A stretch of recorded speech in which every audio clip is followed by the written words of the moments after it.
I'm here with Dr. Erec Smith. Eric, thanks so much for being with me. Thanks for having me. I'm going to give you a proper intro when I edit everything, but I'm hoping so that I don't have to regurgitate something that you already know back to you. Probably not as good as you could tell it. Can you talk a little bit about what you do? I think you're a professor of advanced, would you say a professor of rhetoric? Yes. At York College? Yes. Associate professor of rhetoric at York College of Pennsylvania in York, Pennsylvania. Recently, I wrote a book called A Critique of Anti-Racism in Rhetoric and Composition, which is the most common term for my field. The subtitle is The Semblance of Empowerment. My argument is that a lot of anti-racism is said to empower people of color, when in actuality, it is infantilizing and disempowering people of color for a few reasons that I go over in the book. So a lot of what I've been doing lately is that, trying to get the word out that, you know, not everybody is behind contemporary manifestations of anti-racism. Not every person of color is behind it. There's a lot of viewpoint diversity within, what I can call right now Black intelligentsia, right? I don't even, it's so diverse that I don't even like saying Black, I mean, that seems to inherently essentialize things. But you get my point. You don't like saying it because you think, because it's like you, like the people you might critique, would then be talking about Black as just one thing that can be described by that word. Yeah, Nicole Hannah-Jones, I believe, said, there's a difference between Black and politically Black, right? And politically Black is something that, supports critical race theory, right? Or something like that. Critical social justice, it's also called. And she said, she was basically saying, there's real Black people and fake Black people, right? And I'm not down with that. I've written in other places about the erroneous essentializing of people based on race. And I'll probably talk about it again in the future. It's a problem. But yeah, it's one of the things I'm dedicated to right now, just letting people know that there is a diversity of views among people of the same race. From your vantage point, do most people buy into anti-racism rhetoric and there's a fringe who don't, or is it opposite or something else? My field right now, and I'm going to get in trouble for this, but you could rename my field woke studies, really. And I mean, it may be a small, relatively small group of people, but nobody else is really pushing back. Right. So it's what's the term? Majority minority, in this situation. So nobody's really pushing back. I am, but and every once in a while, lately I've been getting more people to speak up and things like that. So that's wonderful. But most of this time it's been me, and because it's me and because I'm Black, I've been called all kinds of things by the majority minority, including white people. It's really trippy to be called a white supremacist by a white person when you're Black. That is a trippy experience, I have to tell you, but it happens a lot. And there are all kinds of terms now. Multiracially white is the new one floating around. Yeah, it's when you are a Black person who is against critical race theory, you really throw a monkey wrench into the narrative, right? And you have to be labeled accordingly in order to, for them to make sense of your existence. So they have to squeeze me into one of the pre-made roles they have in this narrative, the whole race traitor bit and all the synonyms for that. Obviously, I'm not that, but they have to cast me as that in order to perpetuate the narrative. So Black people and white people enjoy throwing around white supremacists and multiracially white for those reasons. Boy, so There's so much I want to ask you, and I can't think of the right order to do it. So I'll just start somewhere. When you're, could you lay out some of the reasons that you think you gave a few right there just tacitly, but maybe some of the key elements, perhaps that you've written about or that are in your book that you think are wrong with anti-racism, and then also what's the fundamentally kind of right perspective that people have, because I mean, it doesn't come out of nowhere. There's definitely disparities. Mm-hmm. So I'm curious to see how you reconcile that in your mind, and then I'd love to hear about how you sort of have counter rhetoric to combat the flaws of those stories. Right. Well, in the book, I talk about something called the primacy of identity, which has several components. One is racial essentialism, which I talked about already. Another one is, neglecting context, right? You define things a certain way based on power dynamics. Everything's about, the white oppressor and the people of color being oppressed, not looking at particular situations and acting accordingly, which is something rhetoricians are supposed to do, right? That's basically a primary component of being a rhetorician. So there's that. I don't talk about that one enough, actually. A lot of anti-racist activists, of various colors, want to find some kind of like panacea, some magic bullet that fits every situation. And I think that's a mistake, and it makes for a lot of the problems going on right now. I wrote a piece for Newsweek on the whole idea that impact is always more important than intent, right? And often it is, but not always, right? And that is a case-by-case situation. That is a context-by-context situation. And as long as we avoid gauging context and acting accordingly, we're going to make mistakes like that. Everything is going to be considered a microaggression, regardless of the situation or the context. There's also an issue of prefigurative politics. And what I mean by that is prefigurative politics is, when you try to act out the world you want to see, right? So Occupy Wall Street, there are the camps and things like that. There were unilateral leadership and things like that. Certain meetings, libraries and things like that. That's the world they want to see, and they're actually acting it out. They were living it. But the thing is, they were living it with the idea of creating strategies for bringing it about in the real world. What happens a lot in anti-racist circles is that they just settle for the make-believe, right? There's no real intention of, creating the world in this way. There's no real strategy, no real tactical steps to get there. They're just all about the performance. They're all about the bubble where everything's okay here, and I think that's part of it too. So, a lot of people have called, a lot of contemporary anti-racism performance art, for that reason, right? A lot of what they're doing is symbolic, right? They're not really getting things done.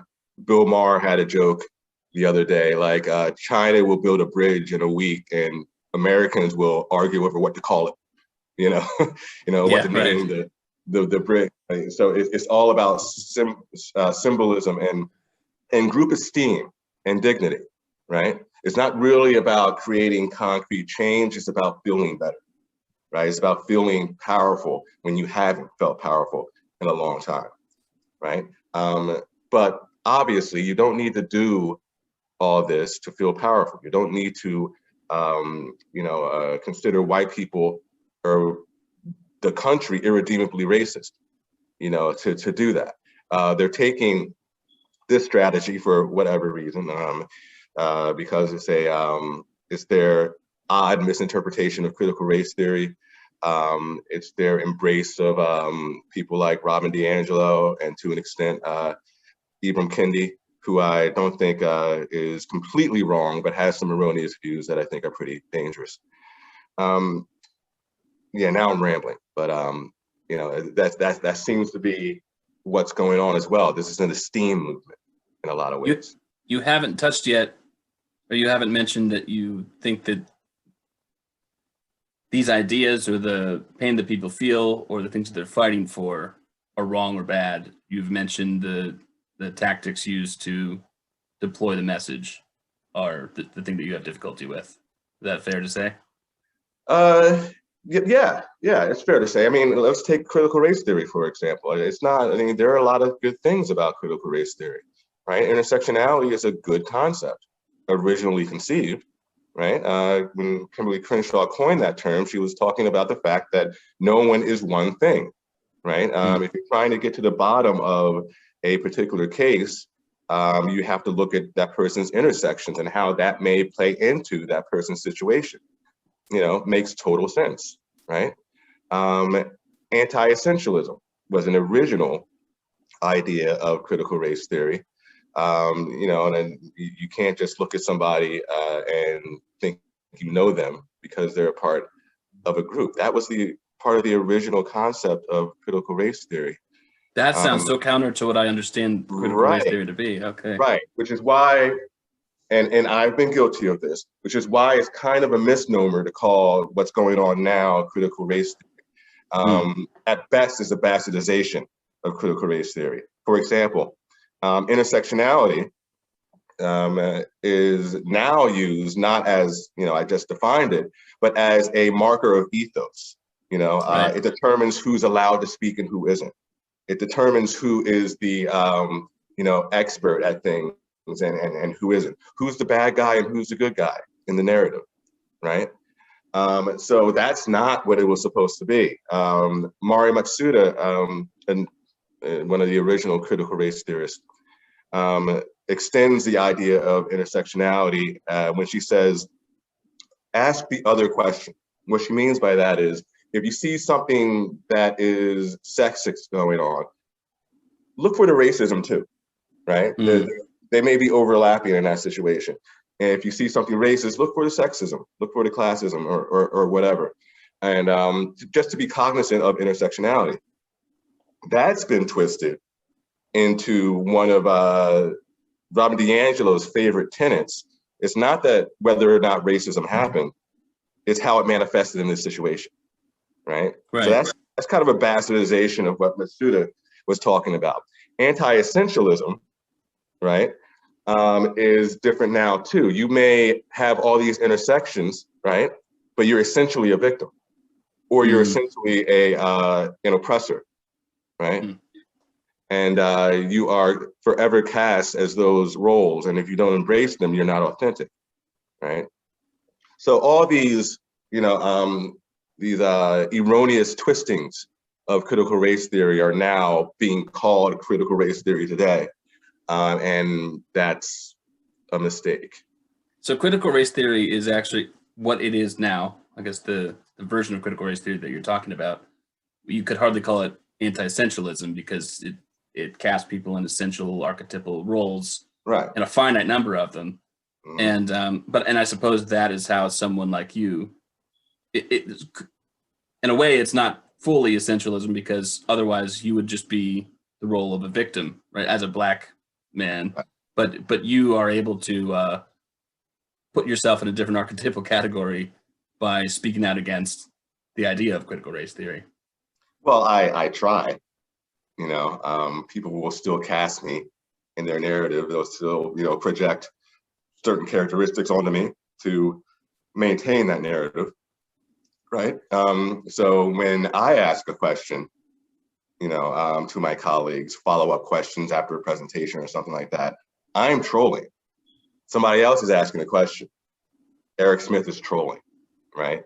So they have to, you know, bend over backwards to really turn me into somebody I'm not, which is a tactic for silencing me, right? Which is hilarious. That's what I mean.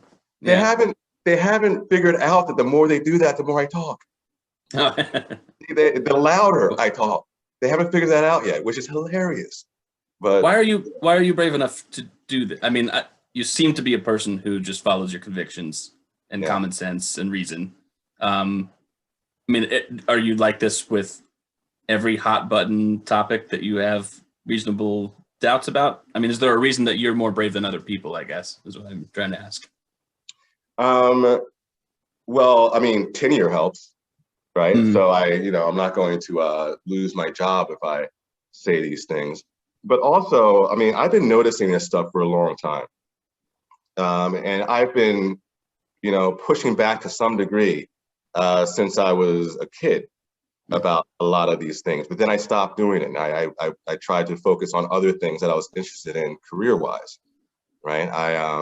I had no interest in, critical race theory at all, from a scholarly standpoint, I didn't. So I was focusing on those other things. I was once a diversity officer / trainer. So, I mean, it's not like I was totally divorced from it, but I didn't want to do it as, part of my scholarship. I didn't want to be a scholar of race, right?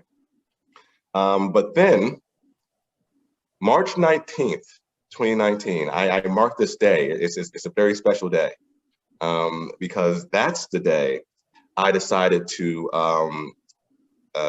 comment on a keynote address given at a flagship conference in my field that talked about, the fact that whiteness is a problem, white teachers are inherently a problem, and it's people of color are being victimized just by the presence of white people. How infantilizing is that? Mm. So Yeah, exactly yeah. the word. Yeah, so I said, is this the right way to do this? In a listserv for my field, and the response changed me. I was working on a book at the time, and once I got the blowback from Black people and white people alike,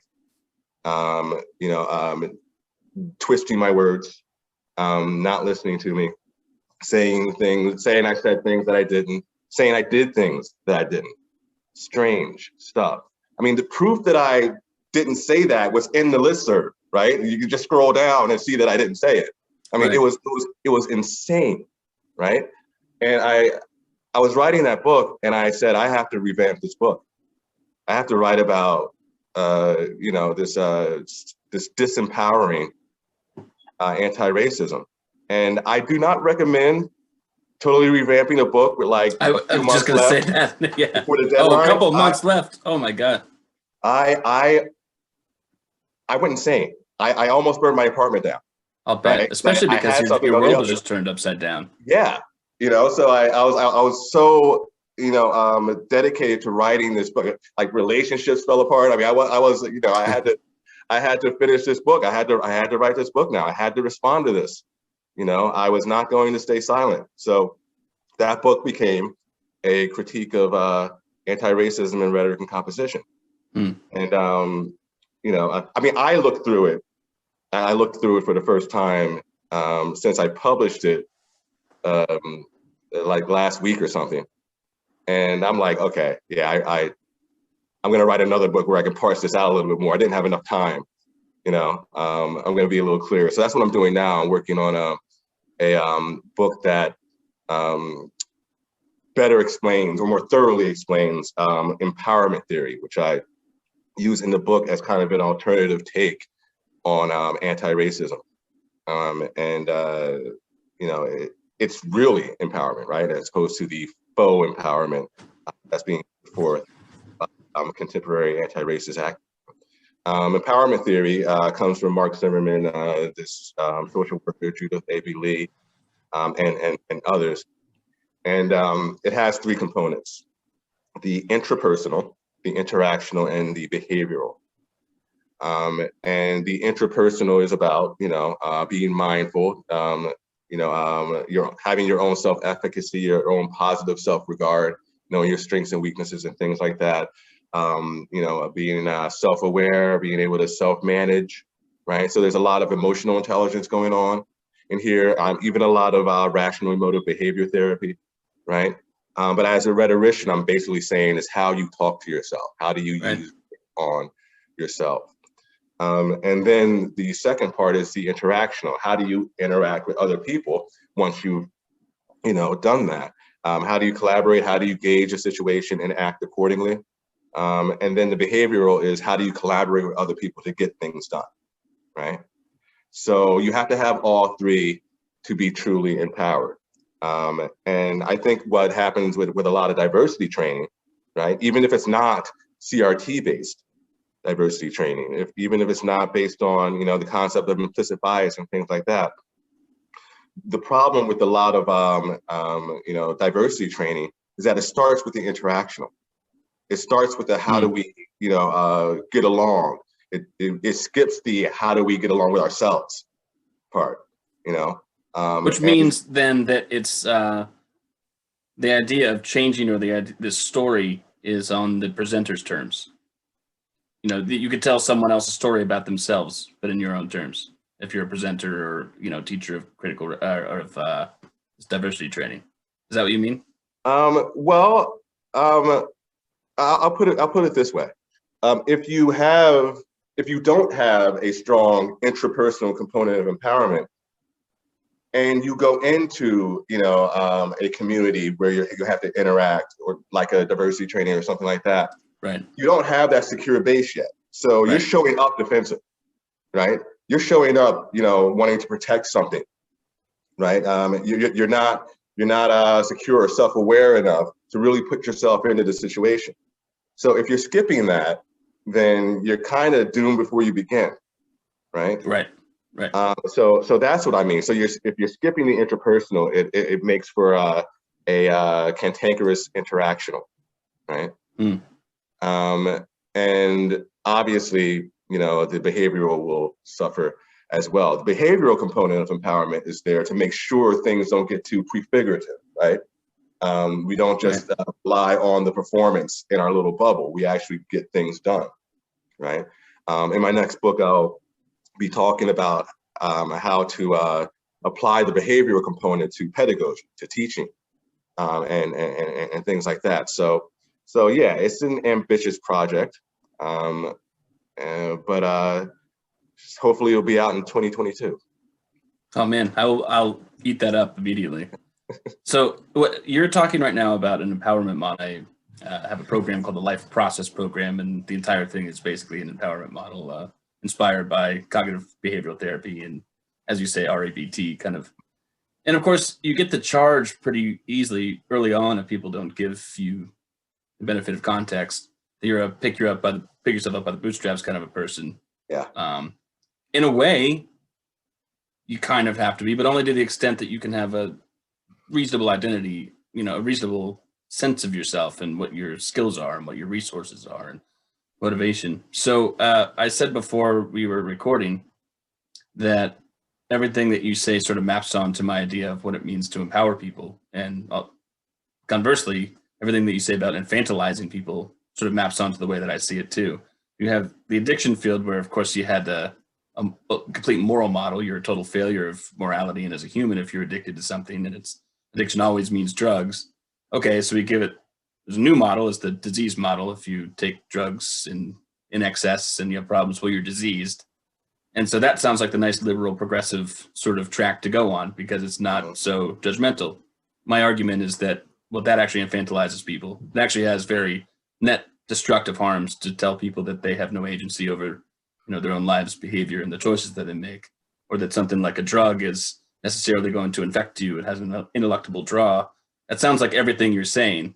You can't force someone to, I guess, when it comes to something like medication-assisted therapy for addiction, you can kind of force someone to give them a false choice to swallow a pill. In your case, you're saying people can swallow an ideology. You can force people to swallow an ideology. Yeah. Yeah.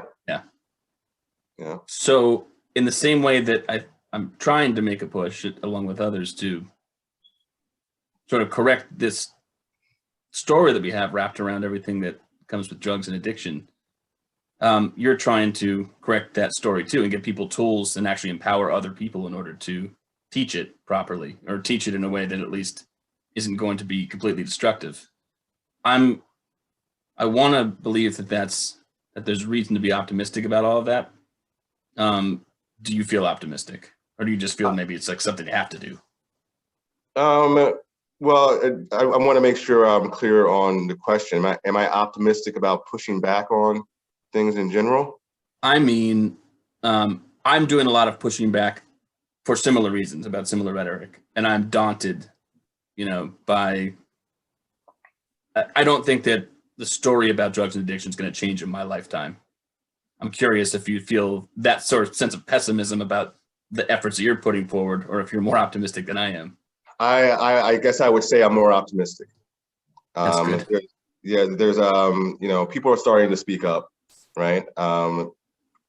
People are getting courageous and speaking up. Parents about the manifestations of CRT-based anti-racism in schools, right? There are states that are, trying to pass laws to ban CRT, not as a theory, but as a definite conclusion, right? As a overarching ideology, right? So that's happening, and some states are succeeding with that. So people are starting to emerge. Pushback is starting to emerge, and there is power in numbers, and the numbers get bigger and bigger every day. So I am hopeful. I don't know exactly how things are going to play out. I don't know how my field is going to look in 10 years, but I don't think it's going to, what we're calling CRT, in education and in academia is going to just, go forth untouched. Right. There will be a challenge. Do you think it's unstable? Like it will necessarily kind of fall apart? Yes. Well, in certain situations, yeah. And my field, I feel so bad talking specifically about my field, but they should have behaved better. Yeah. Now it's too bad. I'm gonna start telling people the absurdity that's going on. So I'll tell you a quick story that happened very recently. A leader in the field, the same person who gave the speech that I critiqued on March 19th, 2019, that changed everything, right? Put something on his blog that said, one of the large organizations in my field, the Council for Writing Program Administrators, behaved in a racist manner towards him and his ad hoc committee that was put together by basically the CWPA to make recommendations on how to implement anti-racism in their writing outcomes, right? The suggested outcomes that all professors of writing should abide by. They wanted to make sure that they weren't being inadvertently racist. So this person and the committee that he was chairing put forth some suggestions, and he said the response was racist. That's all he said. He didn't say how it was racist. He didn't say what was said. He said it was racist. So I said, I'm leaving out a very important part. He said, because it's racist, he is going to boycott the organization, and he recommends that we do too, right? Let's all boycott this organization for being racist. He never said what was racist. So I said, if you're gonna ask me to boycott a major organization in my field, I'm gonna need more information, right? I'm not gonna sign a petition, because you said so. I'm like, tell me what happened. And okay, so once I did that, now I'm a Nazi, and I needed to be silenced or something like that. I was accused of demanding proof in writing. I didn't do that. I was just like, what happened? That's all I asked. What happened? So that happens, and then another organization in my field posts something demanding that the CWPA apologize and don't be defensive when doing it. We still don't know what happened. all right? But this other organization with its own executive board decided to put that out. Wow. Then finally, the CWPA came out with its own response, basically apologizing in the vaguest of terms, right? In ways that almost didn't really say anything other than we're sorry and we're going to try to do better, right? And this all speaks to the absurdity of anti-racism in my field. Obviously I pushed back on that. I basically said, as loudly as I could in a listserv, that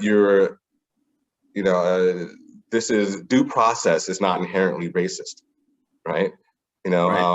Asking what happened is not, the trait of a colonized mind at all. What's more, they are not here concerned for BIPOC, right? Black, Indigenous, people of color, right? They're here for certain kinds of BIPOC.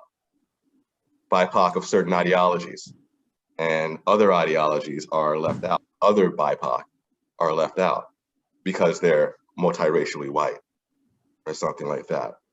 So we'll see what happens now, but that's the kind of thing that's going on in my field, and that's got to stop. So your question was that, is this sustainable? I mean, that line of reasoning can't. I mean, you can't do that. I mean, we're academics, right? We're academics. We do research. We appreciate research and things like that.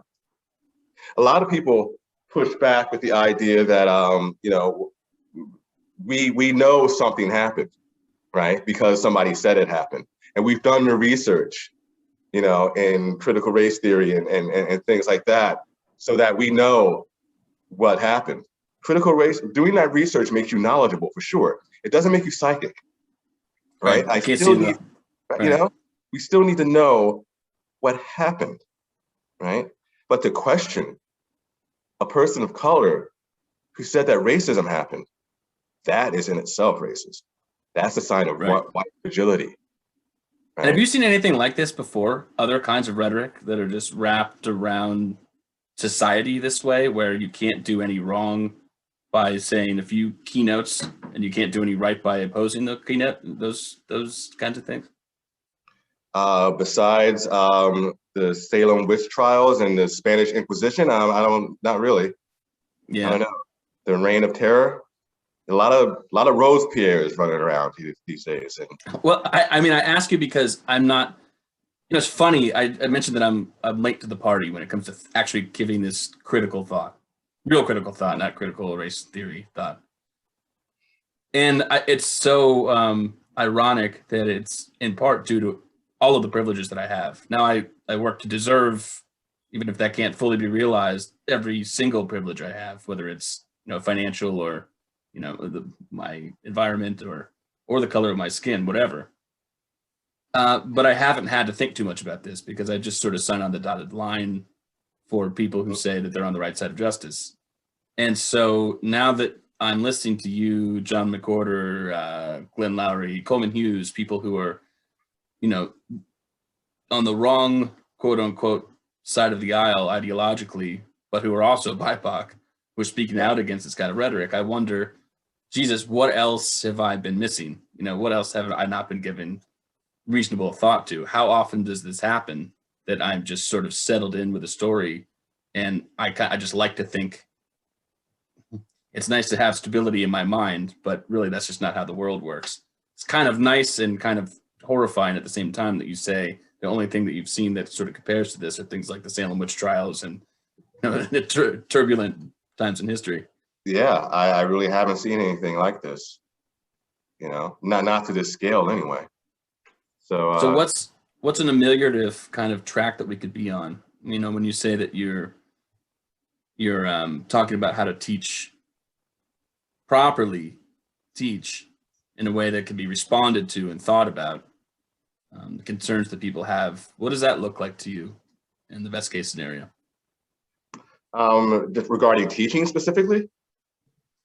teaching, but I'm talking about the issues that people bring up related to, that are answered by critical race theory or anti-racism, the anti-racism movement.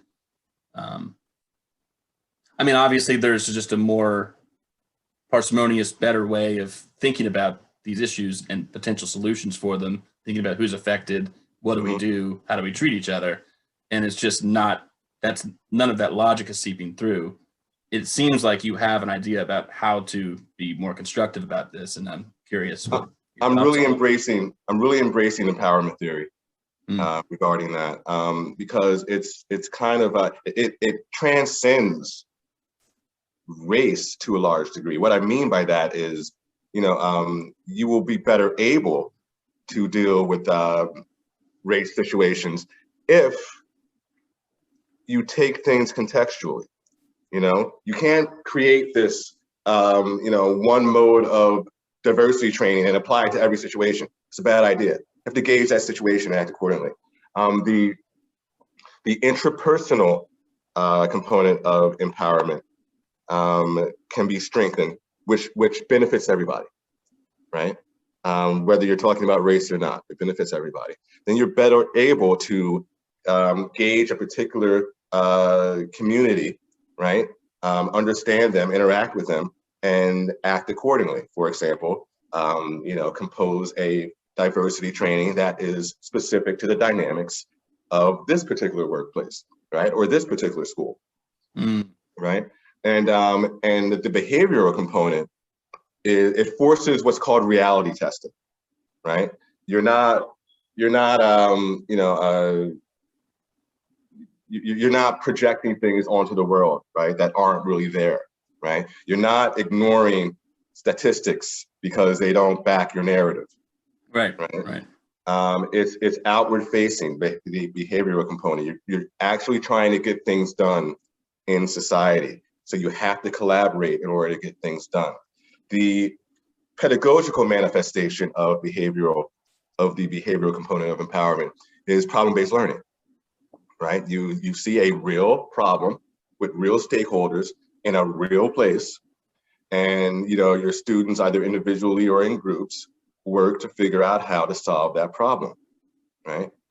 So now it's it's been written that this is actually very good for dealing with multiculturalism, because people have to work together, right? They have to understand each other. They have to figure out how to best bond, right?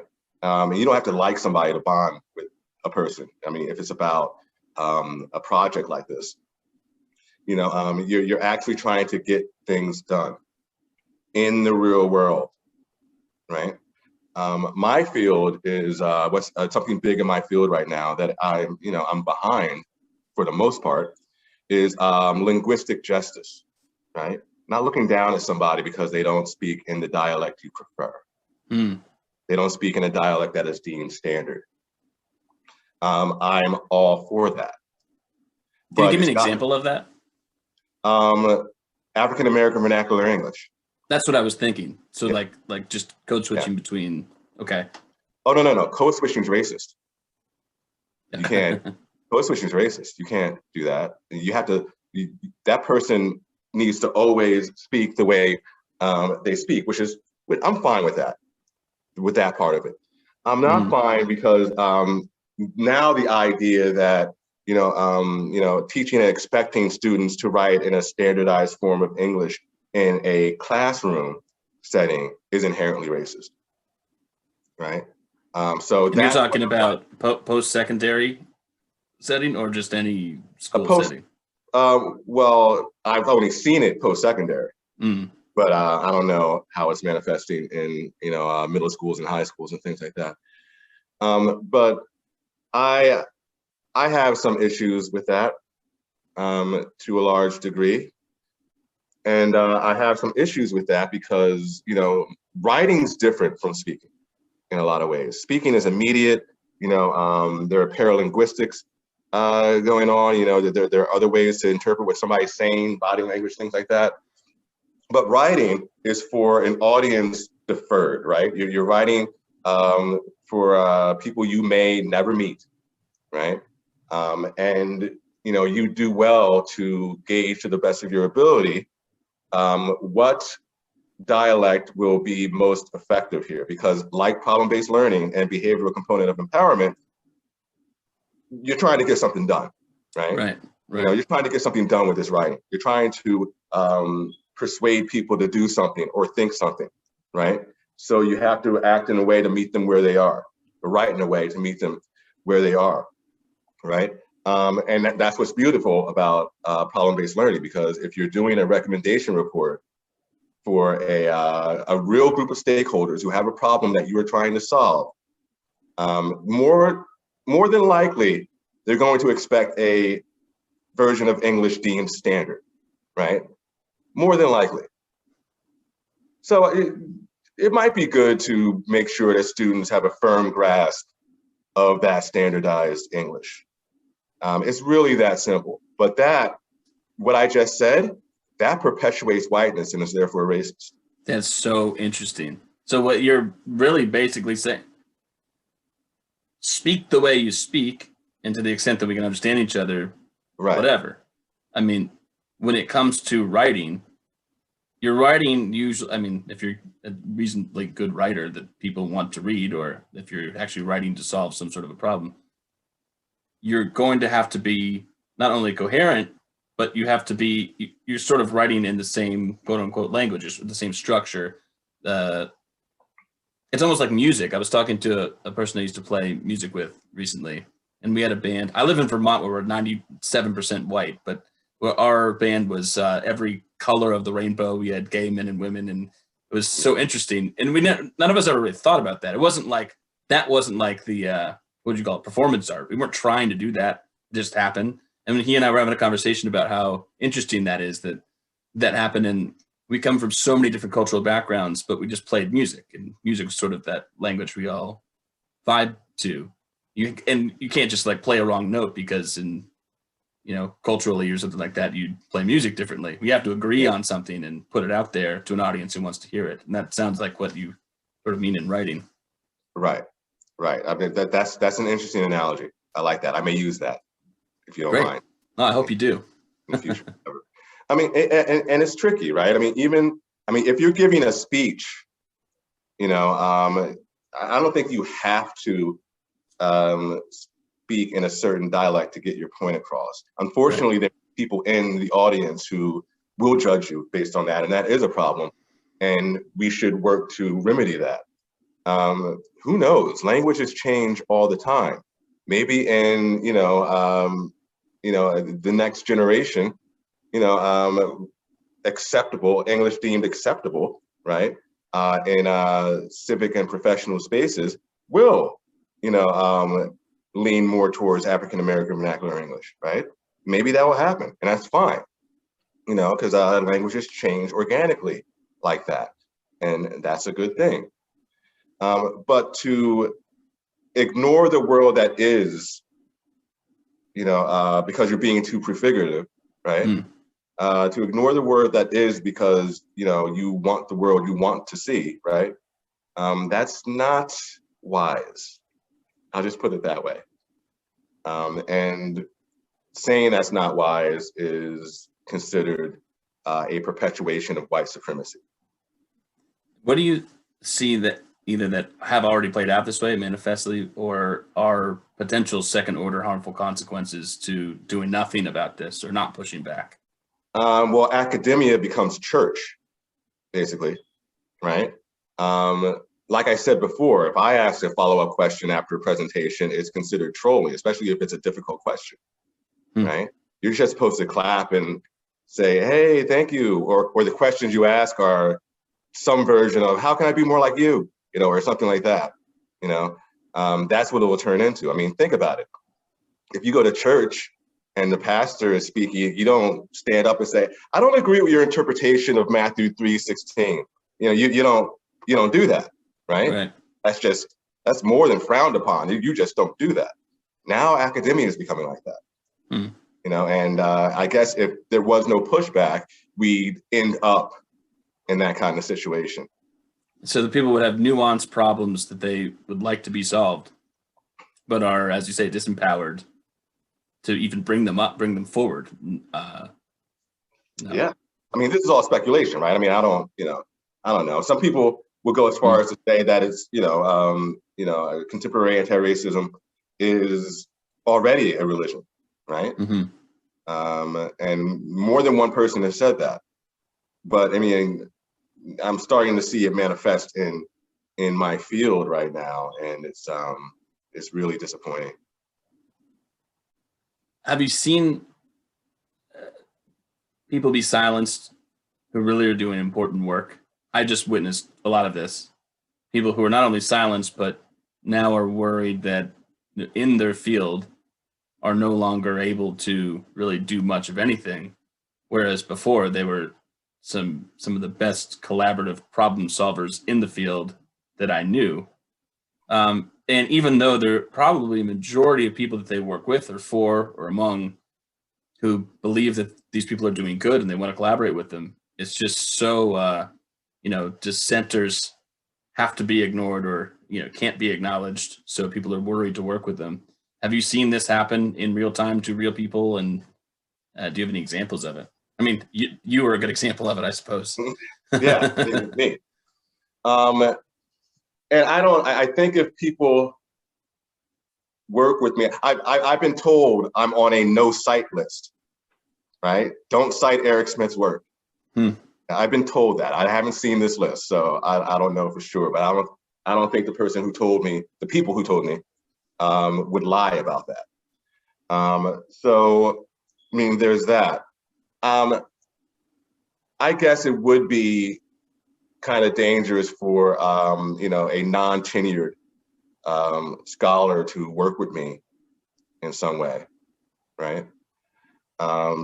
Definitely, graduate students or people who aren't even on the tenure track.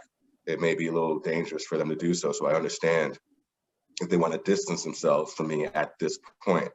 I don't care, right? I mean, if I'm going to be locked out of scholarly publications and journals and things like that, I'll just write my books and write my op-eds that get circulated farther anyway, right?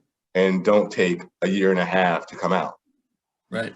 So I'm okay. I mean, you don't want to pander to a broken academia, whereas you could get, actually you're kind of modeling self-empowerment where you can get your word out to more people who are interested in listening to you. Exactly. Otherwise. Exactly. So, yeah. What are your thoughts about people who are, let's say, your grad students, or people who might have apprehension about working with someone like you, or someone like me, or someone who refuses to accept the narrative? Someone, let's say, in K through 12 education who is supposed to give an anti-racist training to their students, but who thinks that what they're saying is dogmatic and potentially destructive and, stymieing good communication, but who feels like, speaking up at all could have horrible consequences for them. Do you have advice for someone in that situation? I'm sure you've thought about this. Juxtapose what you're talking about with people of color who are pushing back against it, right? Who are saying something that is antithetical to that ideology you feel like you're being forced to perpetuate. I and a few other people have recently launched a website and a compendium, a list of Black scholars, activists, writers with various viewpoints called FreeBlackThought. And you can just Google FreeBlackThought and it'll pop up. I can also put it in the chat if you want. But having something like that, and the manifesto that just came out, that Persuasion just published recently, just having that available for students, just to give them a a holistic idea of what's going on with these things, that can help, right? So and that's why publishing op-eds and things like that is so valuable, because it's immediate, it's there, it's easily accessible, and it's proof that not everybody's on board with this, right? You can just call a white person who's not on board with it racist, right? That's done. Right, Over, right, right. right. It's a little harder for me. I mean, people call me racist against Black people, but it's a little harder to be convincing about that, especially when I say I'm doing this not, to cater to white people, but to make sure Black people stop being infantilized. Yes. When that's my main thesis, it's hard to turn around and say, oh, he's being racist, right? It's harder anyway. They still do it, but it's more difficult. So yeah, just try to get away with pairing what you're doing with some counter thoughts. I feel like I'm so fresh into the conversation that my mind is being blown every day now that I read or listen to something like this. It really is embarrassing. So I'll go back to like, I'll look at a video or a podcast or an article written in like 2013 and think 2013, I was, I'll be marching with the Black Lives Matter. And so it's just not something I've given a second thought. It's so I don't know if I'm asking good questions that really will really help people understand what you're about and understand the dynamics of the situation. Maybe I am, because maybe they're just as naive and ignorant as me. Do you think that I've left anything out of our conversation so far that we should get into? I don't think so. At the moment, no. I mean, it's okay. Maybe. Let's talk about this concept of America, the world, the Western world anyway, being irredeemably racist, right? That's very convenient for the D'Angelos and Kendys of the world, right? Kendi has gone as far as to say we need a Department of Anti-Racism, a government, federal Department of Anti-Racism. In order to justify a Department of Anti-Racism, you need racism, right? It's in his best interest that this never goes away. Right. Now that is, technically kind of an ad hominem argument on my part, right? So I'm not saying, they're grifters. I'm not making that definite conclusion that they're grifters, but it is interesting, isn't it? I mean, it's something in any other field, if you have that predicament, then that's worth talking about. It's fair to discuss. Yeah. Right. So actually, now that you bring it up, shouldn't it not be convenient for D'Angelo? I mean, she's a white woman talking about how America is irredeemably racist, and if you're white, there's something in your DNA that makes you racist that you must continue to apologize for forever. I mean, you'll never absolve yourself of it. It doesn't. I suppose it's beneficial for her because of all the money that she's making doing this. Yeah. It's not. It doesn't. Well, I don't know. It doesn't seem like it's a winning game for her, though, in terms of status. It's a winning game for her bank account. Yeah.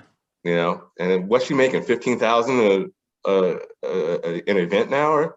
I suppose so. And by the way, this is how I started changing my thoughts about things, is reading her book, which I thought was awful. I was told I must read it, so I thought, well, this is great. I have something, I could start doing the work, or whatever it's called. Mm-hmm. So I started reading her book. It was horrible. It was not, as a writer, I'm sure if you've read it, you thought, well, this is, first of all, written pretty terribly. And the associations she was making, analogies she was making, were so far off base. As somebody who's thought a lot about Jackie Robinson too, that she had a story about Jackie Robinson in there and just was so out of touch with what historical moments meant. And I thought, it sort of goes to show that you can, if you have the right concepts, you're making the right noises. It doesn't matter what you put out. It doesn't matter the level of thought you're putting into something. You'll just be on the right side of justice. Right. It goes to show that you could be a great writer and a Black man and speak against an ideology. She could be a terrible writer and a white woman speak on behalf of an ideology. And somehow your intersectional roles have reversed. That's worth thinking about. I haven't been shy in talking about D'Angelo in my writings. Sorry, nothing personal, Robin DiAngelo, but I feel like it's a duty of mine to push back on some of the things you're saying. Yeah, it's you know, if you're saying the right thing, if you're confirming people's biases, you know, you don't have to be a genius. You know, you just have to do it often and loudly, right? And you will be a hero. So what can I link people to? I'll put it all in the show notes, either most recent or salient pieces of yours, including the website you mentioned, so that, you know, this can be a head start, but then people can kind of do their own homework. Yeah, there's FreeBlackThought.com, and maybe I can, that's easy to remember, FreeBlackThought. Yeah, I'll go over this and I'll write them all. You can, I have a couple pieces in Newsweek that address some of the things we talked about today, as well as Quillette, Ario, and Persuasion. The Persuasion piece, the manifesto for Free Black Thought, was written collaboratively. It's written by me and some other co-founders of Free Black Thought. The fact that they can't be named because they're afraid of pushback says everything. Yeah, it does. They're not tenured. They have more precarious situations. So, you know, although I said in the piece that this was a collaborative effort, only my name's up there, right? Because that's how crazy things are right now. You know, so yeah, just you know, just Google Erec Smith, I guess. I'll have people do that. I'll put links in the show notes too. And speaking of being anonymous in writing papers, have you heard about Peter Singer's and others' new organization? It's a publication where people can submit scientific articles, and publish them anonymously. What do you think about that? I mean, in some ways I'm thinking, isn't that going the wrong direction? And in some ways I'm thinking, well, I guess it's good that there's an avenue to get critical thought out there. It's good as a temporary thing. I don't think we should want to have that, you know, indefinitely.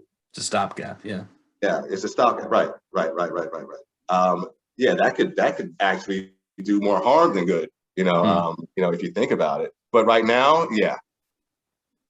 Well, if you don't mind, I'm going to do a lot more thinking, reading, and discussing, and I'd love to talk again sometime in the near future when I've been able to wrap my mind around all of these things. But for now, I really appreciate you speaking with me, and so much appreciated. Thank you for the time you spent with me today. Thanks for having me.